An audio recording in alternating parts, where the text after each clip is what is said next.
Le 8 mai 2013 marque un tournant historique pour Manchester United. Après 26 années sur le banc, Sir Alex Ferguson annonce son départ. Un choc monumental. Avant de partir, il offre au club un dernier cadeau, un 20e titre de champion d'Angleterre, le 13e sous sa direction. Une sortie par la grande porte pour l'entraîneur le plus dominant de l'histoire du football anglais. Sous Ferguson, United a tout gagné. Mais une fois l'émotion retombée, une question s'impose. Que va devenir le club sans lui ? Très vite, les pistes les plus prestigieuses se ferment. Guardiola choisit le Bayern, Ancelotti le Real, Klopp reste à Dortmund, Van Gaal se concentre sur la Coupe du Monde. Manchester United se rabat alors sur David Moyes. Un choix qui illustre déjà un déclassement. Sérieux et travailleur, Moyes n'a toutefois jamais connu le très haut niveau. Avant United, son meilleur classement était une 4e place avec Everton, quand le club n'avait plus quitté le podium depuis 22 ans. Le décalage est évident. Sans surprise, la saison suivante est catastrophique. United termine 7e, son pire classement depuis 1990 et se retrouve hors d'Europe. Old Trafford tombe et la descente aux enfers commence. Mais réduire cet échec à Moyes serait une erreur. Les racines du déclin remontent à 2005, année du rachat du club par la famille Glazer. Une acquisition fondée sur l'endettement.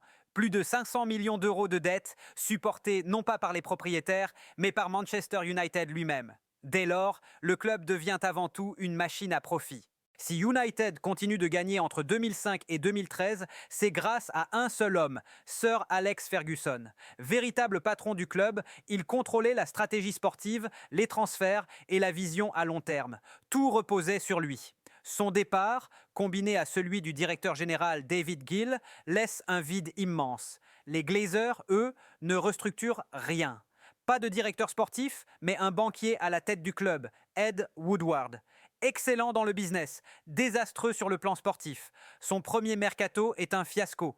Tout misé sur Cesc Fabregas, sans plan B, pour finalement recruter Fellaini dans l'urgence. Le symbole d'une gestion chaotique. David Moyes est licencié dès avril, malgré un contrat de 6 ans. Ryan Giggs assure alors un intérim aussi improbable qu'historique, jouant parfois sous ses propres ordres. L'ère post-Ferguson vient de commencer, et Manchester United ne s'en relèvera pas de sitôt. Conscient qu'un simple ajustement ne suffit plus, les dirigeants de Manchester United misent sur un entraîneur de renom, Louis van Gaal. Passé par l'Ajax, le Barça et le Bayern, et auréolé d'une très belle Coupe du Monde avec les Pays-Bas, le choix semble logique. Pour la première fois depuis longtemps, les Glazers acceptent même d'investir lourdement afin de lancer une reconstruction après le départ de plusieurs cadres historiques. Mais très vite, les vieux démons refont surface, car Ed Woodward ne raisonne toujours pas en projet sportif. L'objectif reste avant tout commercial, recruter des noms, faire briller la marque United. Résultat, plus de 200 millions d'euros sont dépensés en une saison pour empiler des stars comme Di Maria, Falcao ou Valdé, accompagnés de jeunes joueurs souvent surpayés. Sur le papier, l'effectif impressionne. Sur le terrain, l'équipe n'existe pas vraiment. Falcao enchaîne les blessures, Di Maria ne trouve jamais sa place, les leaders manquent d'impact, United termine 4e, très loin du champion. Un retour en Ligue des Champions en apparence, mais un échec évident pour un club de ce standing. La saison suivante confirme le malaise. Tandis que Woodward signe un contrat record avec Adidas à 80 millions d'euros par an, le sportif s'enfonce. Le mercato est incohérent, les sommes folles, le jeu stérile. Old Trafford s'ennuie. Malgré l'éclosion de Marcus Rashford et une FA Cup remportée, United finit 5e, enchaîne les humiliations européennes et sort trop tôt des coupes nationales. À ce moment-là, une réalité s'impose. Manchester United n'est plus un club qui fait peur. Le mythe s'est fissuré. Le géant est devenu désorienté. À l'été suivant, après le départ logique de Van Gaal, United fait face à un tournant majeur.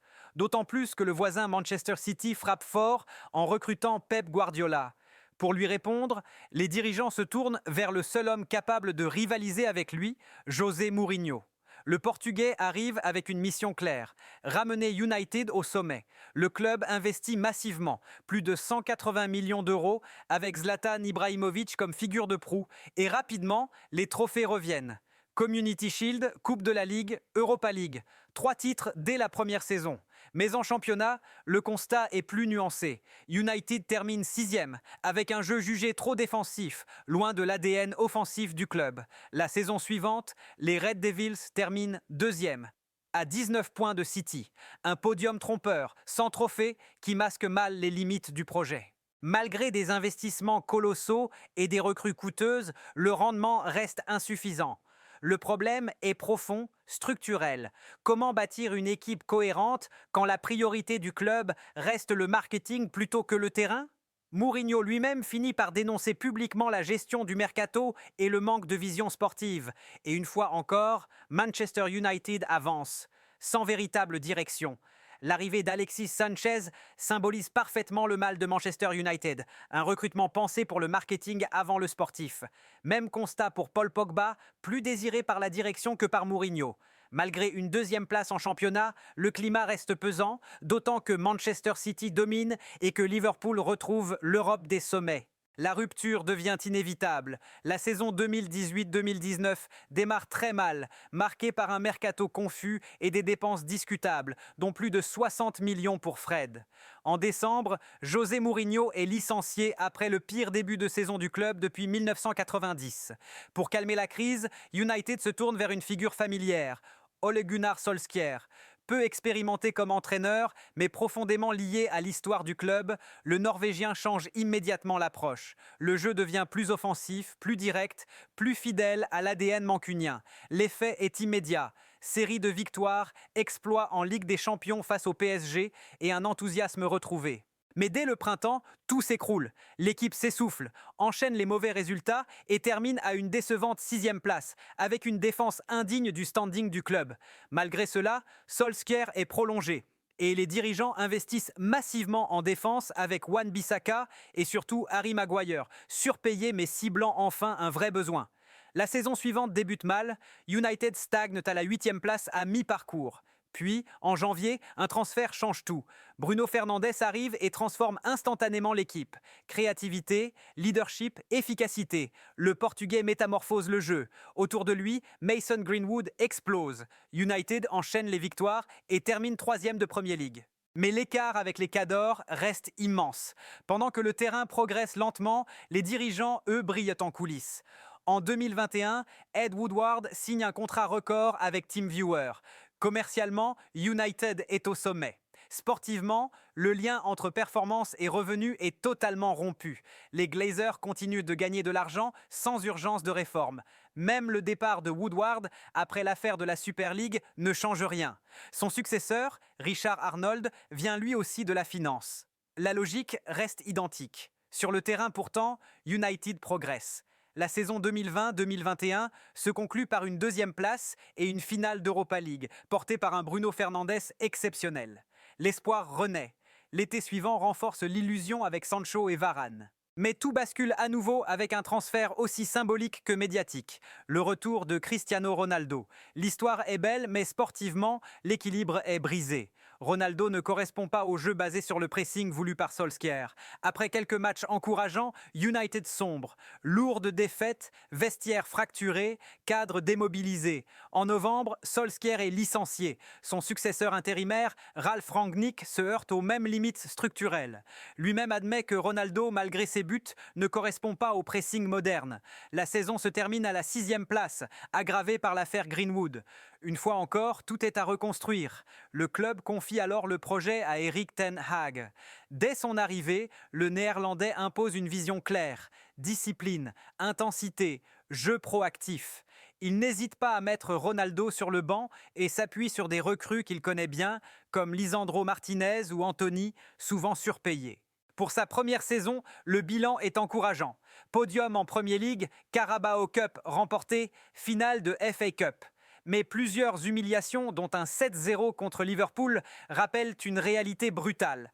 Manchester United n'est plus le géant d'autrefois. Pour une première année de transition, le projet avance, mais reste fragile. Comme souvent, l'été suivant vient tout gâcher. Sous la direction de Richard Arnold, le mercato est une nouvelle fois incohérent. Højlund, 9 buts en Serie A, arrive pour 74 millions d'euros. Mason Mount pour 64 millions. André Onana pour près de 50 millions, afin de remplacer David De Gea, pourtant libre et élu meilleur gardien du championnat. Dans le même temps, United échoue encore à se débarrasser de ses indésirables, tous enfermés dans des contrats surpayés hérités de l'ère Woodward. Résultat, un effectif déséquilibré, une masse salariale hors de contrôle et aucune ligne directrice claire. La saison vire rapidement au désastre. Les blessures s'enchaînent, le collectif s'effondre. United termine dernier de son groupe en Ligue des Champions, puis sombre en championnat avec une 8e place, son pire classement depuis 1990. Ironie absolue. La même année, le club signe le plus gros contrat de sponsoring maillot de son histoire avec Snapdragon, 70 millions d'euros par saison. Financièrement, tout va bien. Sportivement, c'est le chaos. Après cet échec retentissant, un changement semblait inévitable, d'autant plus après le rachat du club par Jim Ratcliffe et la nomination de Dan Ashworth, artisan reconnu du modèle Brighton. Pourtant, faute d'alternative acceptant le poste, Erik ten Hag est finalement prolongé. Depuis plus de 10 ans, Manchester United s'enfonce dans une lente descente aux enfers.